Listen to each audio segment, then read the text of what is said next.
Hello student, myself Deepika Prajapati from Computer Department, and today we are going to study about the new concept is pointer. So what is a pointer? You all are already study about in a previous semester into C language how to use a pointer in a language of C. But now in this semester we revise this topic once again. What is a pointer? Pointer कौन है guys? So pointer is a one type of variable, but pointer is a one type of variable. It's to provide a location, otherwise address of data, otherwise element. Means pointer is a variable. Pointer is a variable to contain address of data, otherwise it's also known as an element, or location of another variable. So what is a pointer? Pointer is a variable to contain an address of data, otherwise the element, or a location of another variable. Means pointer કોને કહેવાય? Suppose in real time example આપું કે here you are show one person, this is the second person, and here third person.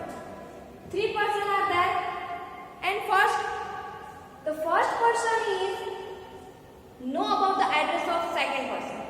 The first person is know about the address of second person, but the third person is not know about the address of second person.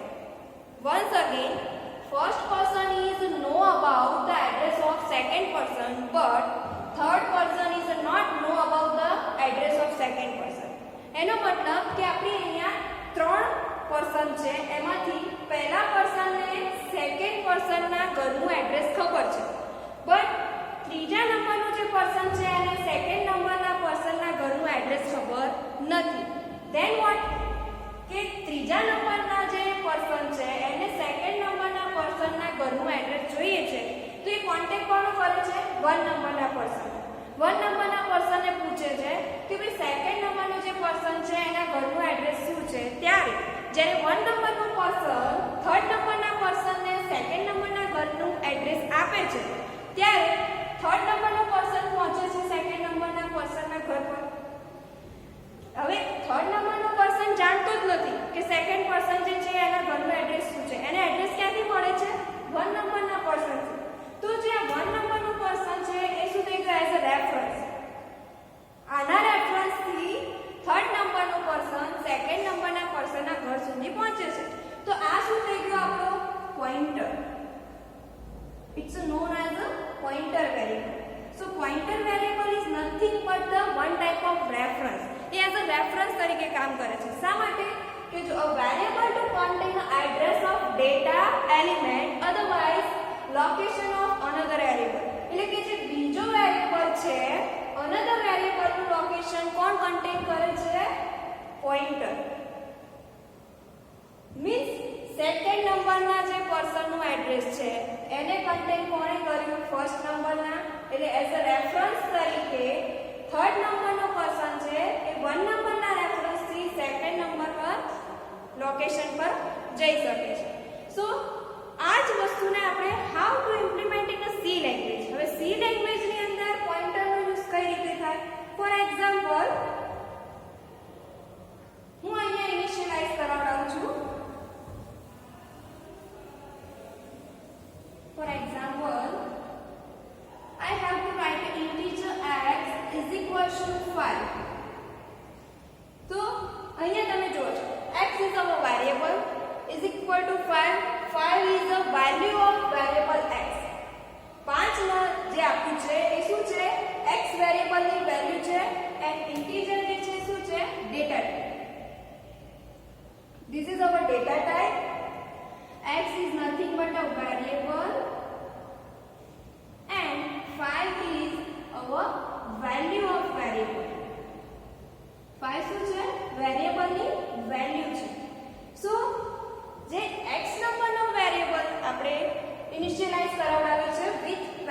5 સાથે. તો મેમરીની અંદર how to occupy in memory. મેમરીમાં કઈ રીતે occupy થાય છે? તો ફોર એક્ઝામ્પલ કે we have to this type of memory. આપણી પાસે આ રીતની મેમરી છે જેમાં અહીંયા હું x કન્સિડર કરાવડાવું છું. આપણો જે વેરિયેબલ છે this is nothing but the block of memory. આ શું છે આપણું બ્લોક ઓફ મેમરી. આ આખો પોર્શન આપણો શું છે મેમરીનો.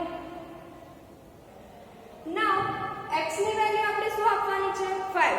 તો 5 કન્ટેન્ટ ક્યાં હશે મેમરીમાં. 5 is initialised within a memory. મેમરીની અંદર x ની વેલ્યુ કન્સિડર થાય છે. સો 5 જે છે આપણું શું થઈ ગયું કન્ટેન્ટ થઈ ગયું. It's known as a content of memory. So x is nothing but a block of memory and 5 is the content of memory. તો જ્યારે પણ x ની વેલ્યુ 5 ઇનિશિયલાઇઝ થાય છે ત્યારે મેમરીમાં એક પ્રોપર એડ્રેસ સાથે સ્ટોર થાય છે. 5 જે છે ડાયરેક્ટલી સ્ટોર નહીં થાય, એના માટે એક પ્રોપર કોઈ એડ્રેસ આવશે. મેમરીની અંદર એડ્રેસ પ્રોવાઈડ થશે. તો અહીંયા સપોઝ કે માની લો કે 5 નંબરનો ડેટા છે. we all are assume that the 5 number data stored in a memory with 2048 address. 2048 means 2048 નંબરના એડ્રેસ પર 5 નંબરનો ડેટા સ્ટોર થયો છે. તો આ જે આપણું પોર્શન છે એને હવે સી લેંગ્વેજની અંદર કઈ રીતે ઇમ્પ્લિમેન્ટ કરાવડાવો?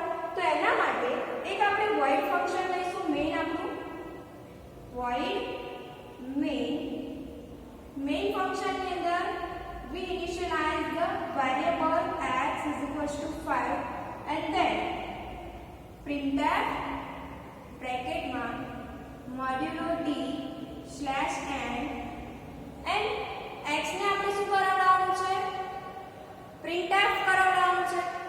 printf નું સ્ટેટમેન્ટ શું છે? એટ રન ટાઈમે આપણને x ની વેલ્યુ પ્રિન્ટ આઉટ થઈને રન ટાઈમે એક્ઝિક્યુટ થશે. સો અહીંયા હું શું કરાવડાવું છું x ને printf કરાવડાવું છું. હવે આ જે વેલ્યુ છે x ને printf કરાવડાવી તો એટ રન ટાઈમે મને શું મળશે આઉટપુટની અંદર x ની ઇનિશિયલાઇઝેશન વેલ્યુ 5. બટ મારે 5 તો ખબર જ છે કે ચલો x ની વેલ્યુ 5 છે, બટ 5 નંબરની જે વેલ્યુ મેમરીમાં સ્ટોર થઈ છે એનું એડ્રેસ શું છે એ જાણવું હોય તો એના માટે મારે ફરીથી printf કરાવડાવવું પડશે. printf modulo d and then and person of x. So here we use the operator and. and નો મીનિંગ શું થશે કે જે x ની વેલ્યુ સ્ટોર થઈ છે મેમરીમાં એ કયા એડ્રેસ સાથે સ્ટોર થઈ છે એ આપણને શો કરે છે. So we can use the and person for knowing the address of data. તો ડેટાનું જે એડ્રેસ આપણે શો થવું જોઈએ એ જે મેમરીમાં આપણે અત્યારે મેં એઝ્યુમ કર્યું છે કે 2048 is the address of variable x. x is nothing but our data. આપણા ડેટા જે સ્ટોર થયા છે એની વેલ્યુ સાથે એ કયા નંબરના એડ્રેસ પર છે એ આપણે જોવું હોય તો આગળ શું લગાવવું પડશે and person. એટલે મને આઉટપુટની અંદર શું મળશે પછી સેકન્ડ ટાઈમ 2048. તો હવે આમાં પોઇન્ટર ક્યાં આવ્યું? આપણને તો સિમ્પલ ખબર પડી કે ચલો the declaration of variable x with its initialized value 5 and this data stored with the address of 2048. but પોઇન્ટરનો concept આમાં ક્યાં યુઝ થાય છે? તો હવે પોઇન્ટરના કોન્સેપ્ટ યુઝ કરવા માટે સેકન્ડ હું આ રીતે print કરાવડાવું printf modulo d and then third line થોડું નીચે લખીએ printf modulo d star and x. તો જે આ સ્ટાર છે એ આપણને શું પ્રોવાઈડ કરશે કે કોઈ બીજો એક વેરિયેબલ જો એના પછી નેક્સ્ટ કન્ટિન્યુ જો સ્ટોર થયો હશે એનું એડ્રેસ બતાવશે. તો star is nothing but our pointer. તો આને આપણે શું કહીશું પોઇન્ટર. તો આઉટપુટની અંદર આપણને શું મળશે? ફર્સ્ટ ઓફ ઓલ printf સ્ટેટમેન્ટની અંદર x ની initialization value 5, then x ની એડ્રેસિંગ વેલ્યુ 2048 અને એના પછી આપણે જે પોઇન્ટર યુઝ કર્યું છે પોઇન્ટર શું કરશે કોઈ બીજા વેરિયેબલ કઈ જગ્યાએ કયા એડ્રેસ પર સ્ટોર થયો છે એ એડ્રેસ શો કરશે સો એના પછીનું નેક્સ્ટ એડ્રેસ કયું હશે 2049 so this is over the basic concept of pointer હવે સપોઝ માની લો કે હું ફોર એક્ઝામ્પલ આ રીતે રાઇટ ડાઉન કરું છું integer x is equals to 5 and n% of x is equals to 7 હું આ રીતે ડિક્લેરેશન આપું છું if the integer x is equals to 5 and n% of x is equals to 7 તો શું આપણું કમ્પાઇલર આ જે બે સ્ટેટમેન્ટ આપ્યા છે એને એક્સેપ્ટ કરશે તો ફર્સ્ટ સ્ટેટમેન્ટ જે છે એક્સેપ્ટ કરશે બટ સેકન્ડ સ્ટેટમેન્ટ છે એમાં શું આવશે એઝ અ એરર આવશે why because here the x is not a variable અહીંયા જે ડિક્લેર કરેલો x છે એ વેરિયેબલ નથી why because here using the and operator આપણે શું યુઝ કર્યું છે and operator યુઝ કર્યું છે તો and operator યુઝ કર્યું છે એનો મીનિંગ શું થાય કે x જે આપણો વેરિયેબલ છે એ મેમરીમાં કયા એડ્રેસ પર સ્ટોર થયો છે એડ્રેસ શો કરવાનું છે એમાં એની વેલ્યુ આપણે ઇનિશિયલાઇઝ નથી કરાવવાની એટલે જે x ની વેલ્યુ 5 આપી છે એને આપણે n%x આપીએ છીએ મીન્સ કે x ની વેલ્યુ મેમરીમાં કયા એડ્રેસ પર સ્ટોર થઈ છે તો એના માટે આપણે n% of x કર્યું છે એમાં આપણે કોઈ વેલ્યુ ઇનિશિયલાઇઝ કરાવી શકીએ નહીં તો ત્યાં આપણને શું આવશે એરર આવશે once again next new concept સમજીએ ફોર એક્ઝામ્પલ કે હું આ રીતે આપું integer x is equals to 5 and for example integer x is equals to 5 and then j is equals to 2048 આ રીતે ડિક્લેરેશન આપું છું and then we have to write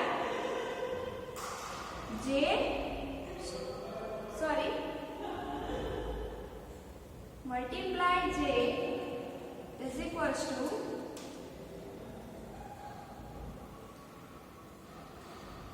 2048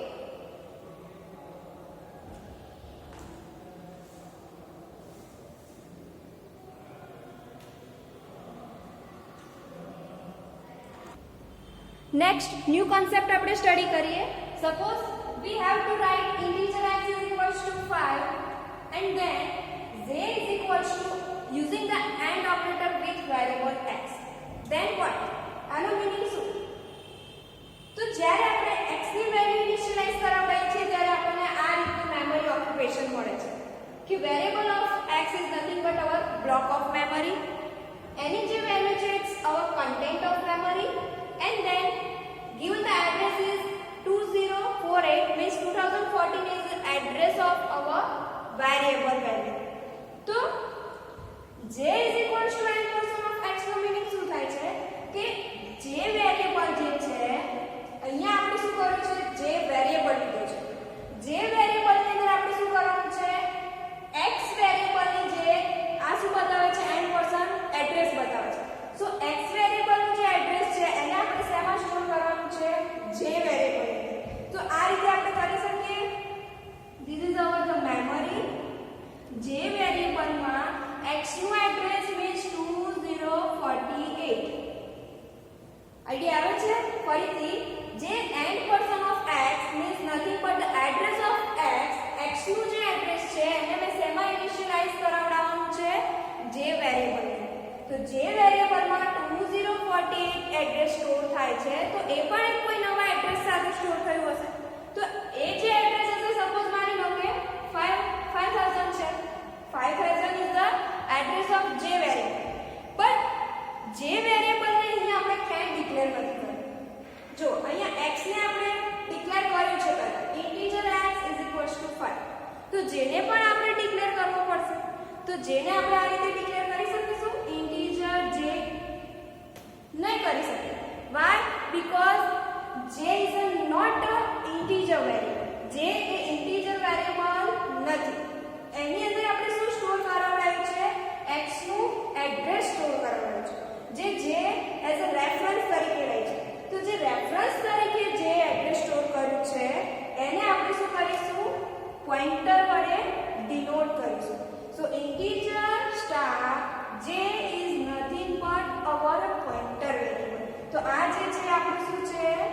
pointer variable. So j is nothing but our pointer variable. Once again revise. X is a simple integer variable જેને આપણે initialize કરાવડાઈએ છે 5 value સાથે and into મેમરીમાં એનું એડ્રેસ છે 2048. તો આ એડ્રેસને આપણે કોઈ એક નવા જ વેરિયેબલની અંદર એઝ અ રેફરન્સ તરીકે સ્ટોર કરાવડાઈએ છીએ તો એને આપણે શું કહીએ છીએ પોઇન્ટર વેરિયેબલ. તો હવે આ જે પોઇન્ટર વેરિયેબલ છે એમાં જેને આપણે સિમ્પલ વેરિયેબલ કહી શકીશું ના. Why? Because j is not an ordinary variable like a simple variable. j એ કોઈ ordinary variable નથી જેમ simple integer variable યુઝ કરીએ છીએ એ પ્રમાણે. Because the j is a pointer variable. j is a pointer variable to collect address of another variable. એ શું કરે છે બીજા જ કોઈ વેરિયેબલ નું એડ્રેસ પોતાની પાસે કલેક્ટ કરે છે. મીન્સ કે એઝ અ રેફરન્સ તરીકે પ્રોવાઇડ કરે છે. So j is, so we have to write. આપણે આ રીતે લખી શકીએ.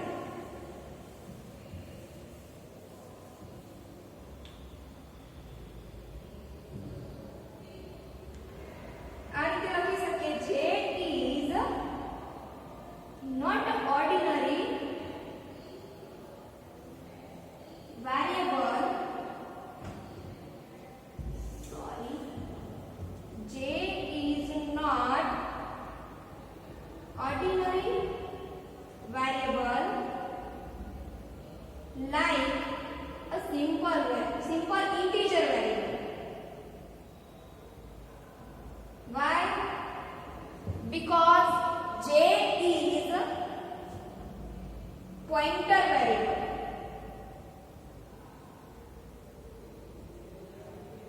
That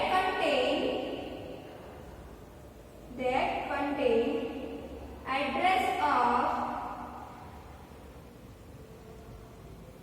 another data. Sorry, another variable. Address of another variable. So I hope you all are easily understand from this video lecture of the concept pointer. Next, એના પછીનો હવે એક basic concept study કરવાનો છે structure. You all are already study in a previous semester structure ને પણ તમે previous semester માં સ્ટડી કરી રહ્યા છો. But now once again revise. ફરીથી આપણે સ્ટ્રક્ચર ને પણ રિવાઇઝ કરી દઈએ. So what is the structure and how to use structure in a C language? C language માં સ્ટ્રક્ચર ને કઈ રીતે સ્ટડી કરવાનું છે. So array બધાએ યુઝ કર્યું છે. What is array? તો બધાને સેમ ડેફિનેશન કોમન માઇન્ડ ની અંદર છે જ. Array is a collection of data with its same data type and it is also known as a linear list.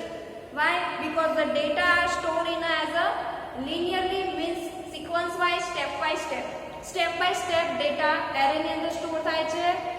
Randomly store નથી થતા અને જેટલા પણ ડેટા એરે ની અંદર સ્ટોર થાય છે એ બધાની ડેટા ટાઈપ કેવી હોય છે સેમ મીન્સ એક જ ડેટા ટાઈપ બધા ડેટા ટાઈપને એક જ ડેટા ટાઈપ જે આપણે આપીએ છીએ એક ડેટાને એ જ ડેટા ટાઈપ બધા ડેટાને પ્રોવાઈડ કરીએ છીએ. તો ફોર એક્ઝામ્પલ મારે ઘણા બધા સ્ટુડન્ટનો રેકોર્ડ જોઈએ છે. એમાં દરેક સ્ટુડન્ટનો એનરોલમેન્ટ નંબર, એનું એજ, અધરવાઇઝ એનું નેમ, આ બધા જ ડેટા મારે જોઈતા હોય તો એ બધા માટે સેમ ડેટા ટાઈપ આપણે યુઝ ના કરી શકીએ. એના માટે આપણે different types of data type use કરવી પડે. તો એના માટે કયો કોન્સેપ્ટ છે structure. So structure is collection. Structure is collection of data which contain different data types.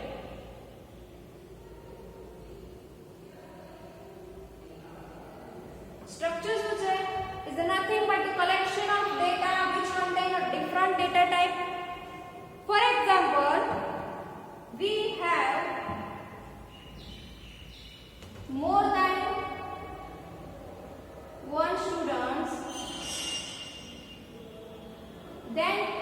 we find the more than one students enrollment number,